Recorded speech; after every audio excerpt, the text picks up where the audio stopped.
So how many of y'all went to public school? Would you say it's the best education that you could have received at the time? The United States education is falling into irreversible repair. Our education system has grown into this idea that children must be taught a certain way with only certain viewpoints being expressed as correct, stunting societal growth and change in the process. The education system's focus should be to supply students with facts and let them make decisions about the world around them, although the public school system is dramatically hindering students with a one-size-fits-all approach and an overemphasis on testing and grading. Fixing these specific points would drastically improve student performance in the working world. So to start off with, the one-size-fits-all approach. A one-size-fits-all model is largely detrimental to the typical grade school student, yet the model is generally used by most public schools around the United States. Charter schools are smaller and better run than the public education system, leading to a more hands-on approach with curriculum writing from students to teachers, allowing them to closely analyze a struggling student as opposed to analyzing numbers on a spreadsheet like so much of the public schooling system as displayed here. University of Illinois Department of Education writes that for decades, research showing that students at private schools perform better than students at public ones and have been used to promote the benefits of the private sector in education, including vouchers and charter schools. Let's take Grove City College for an example here. The college's engineering department is ABET accredited, which covers mechanical engineering, electrical engineering, applied science, basically anything that goes on in Hoyt Hall. Meaning this private school is part of a large group of schools that supply the most rigorous form of engineering education in the country. I know this to be true because of my fellow engineering students constantly questioning their life choices every time they come out of a test. So, I know I did in differential equations, that's for sure.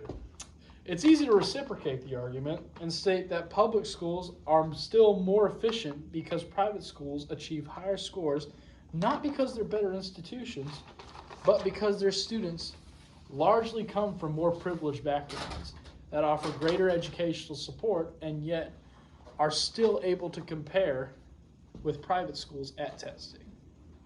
A valid counterargument, but it can be seen how governments are universally known for their complex bureaucracy, slowness, and risk aversion. Not exactly what you would call a good recipe for innovation, and education is arguably the most important department of the country's government. I've also felt these effects since arriving at Grove City 2.5 years ago in the summer of 2021. As a former student of the public school system, not much went into the required curriculum, intellectually speaking, for me to graduate.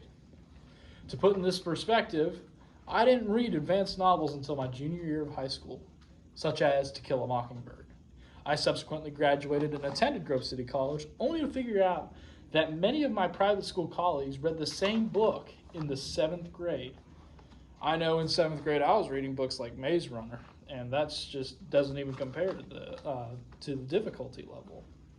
The difference in quality of education between public and private school is best illustrated in this instance, and it still confounds me as to how this happened. For nearly a couple of decades, standardized testing and grading is used by public school academics in the United States as a measurement of students' progress, although it has become very out of date with how students are learning and implementing knowledge. The most close to home examples that I can raise to this are the SAT and ACT tests that are used to take a student's knowledge and apply it into a college setting, or the state of Texas assessments of academic readiness, or the STAR test, which is a baseline test that all public schools take in the state of Texas. The most obvious solution to standardized tests is a project-based assessment. What do we mean by a project-based assessment? Well, these would more aptly test the student's knowledge on a given topic, which would address complex problems and require discussion and presentation. or essays that include an analysis of a topic, giving students a more thoughtful approach to demonstrating their knowledge of the subject. Kind of like what I'm doing right now. The subject that would most benefit from this model is most obviously science, a field that is considered in large part the fastest growing field of study in the world anyway. But it's not just science that can benefit. Applications of mathematics and coding would increase the students' knowledge by spurring the students' knowledge to make them create something that may not be able to be thought of on a standardized test. The standardized test is also a heavily criticized and heavily defended method of student evaluation, as is most recognized for its objectivity towards its takers.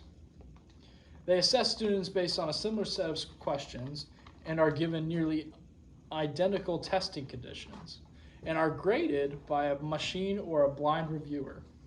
They are intended to provide an accurate, unfiltered measure of what the student knows. Altogether, standardized tests are the most effective way to benchmark a student's progress, but it doesn't quite the opposite, as testing adds stress and anxiety unnecessarily to the student's life. I have personally seen people get sick and cry over many of these standardized tests. Projects, on the other hand, require the student to go out and research, which will allow them to personally connect the information in a less stressful environment.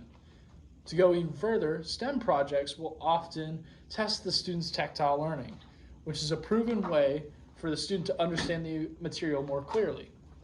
A couple examples that I can use here are a couple of engineering projects that I've done in the past. One of which is building a single piston Stirling engine, which allowed me to understand more clearly the effects of stress and strain on a gas-powered engine, and solenoidal testing, which allows me to get into the lab and understand the different heat effects that the environment can have on a switch. This was done for thermodynamics. In conclusion, there can be numerous fallacies identified in the national education system, as it often fails to foster a creative and proactive learning environment for its students. This only covers a handful of problems that occur in our public education system, and these types of problems could potentially lead to a recession of education in the coming years. The past isn't what defines any of our challenges. It's what we do in the future that makes it all count or not. What can we do to better foster care for the world around us and for our future? Thank you.